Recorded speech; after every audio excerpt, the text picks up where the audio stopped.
Praise the lord. ఈరోజు దేవుని వాగ్దానము తేదీ మే 29, 2025. అపోస్తలుడైన పౌలు హెబ్రీయులకు రాసిన పత్రిక 11వ అధ్యాయం 7వ వచనము. విశ్వాసమును బట్టి నోవహు అది వరకు చూడని సంగతులను గూర్చి దేవుని చేత హెచ్చరింపబడి భయభక్తులు గలవాడై తన ఇంటి వారి రక్షణ కొరకు ఒక ఓడను సిద్ధం చేసెను.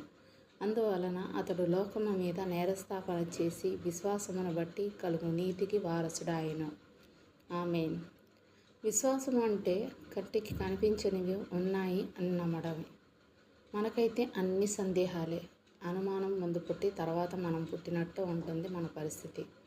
విచిత్రం ఏమిటంటే అనుమానించవలసిన వాటిని గుడ్డిగా నమ్మేస్తాం, నమ్మవలసిన వాటిని మాత్రం ఎట్టి పరిస్థితుల్లోనూ నమ్మము. అయితే నోవహు జీవితంలో అట్లాంటి వాటిని చూడలేము.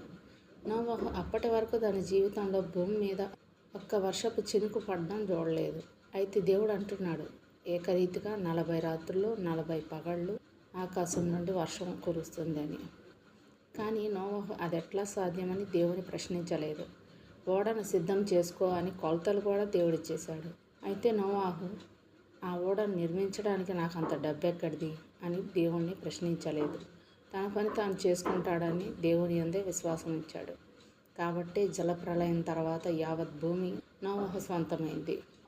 ఓడను ఏదో ఒక నది ప్రక్కన నిర్మించాలి, కానీ దేవుడు చెప్పిన స్థలం అట్లా లేదు. అయితే ప్రజలందరికీ ఆ ఓడను నిర్మిస్తున్న వారికి అదే సందేహం. కానీ అట్టి సందేహం నోవహుకు మాత్రం లేదు. 120 సంవత్సరాలు జలప్రళయం గురించి నోవహు ప్రకటిస్తూ ఉంటే ఆ రాతి హృదయాలు స్పందించలేదు. అంతేకాదు, అతని విశ్వాసం అతన్ని పిచ్చోనిగా చేసింది. చిన్నపిల్లలు మొదలుకొని వృద్ధుల వరకు అంతా అతన్ని గేలి చేశారు. అప్పుడు కూడా అతని విశ్వాసం పట్ల అతనికి ఎట్లాంటి సందేహం రానేలేదు. కారణం, దేవుడు చేయబోయేది ముందే చెప్తాడు, చెప్పింది తప్పక చేసి తీరుతాడు, తన కుటుంబాన్ని రక్షిస్తాడు. అదే నోవహు యొక్క విశ్వాసం. ఆ విశ్వాసమే అతని కుటుంబాన్ని రక్షించగలిగింది, లోకం మీద నేరస్థాపన చేయగలిగింది, అతనిని నీతిమంతుల జాబితాలో చేర్చగలిగింది.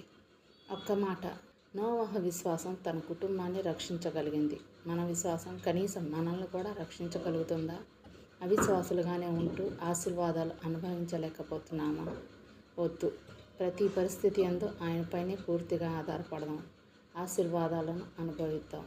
దేవుడిచ్చిన ఈ వాగ్దానాన్ని స్వతంత్రించుకొని ఆయనకి కృతజ్ఞతాస్తుతులు చెల్లించుకుందాం. అట్టి కృపా ధన్యత దేవుడు మనకు అనుగ్రహించును గాక. ఆమేన్. దేవుడు తన పరిశుద్ధ వాక్యం మన వినికిడి యందు దీవించును గాక. ఆమేన్.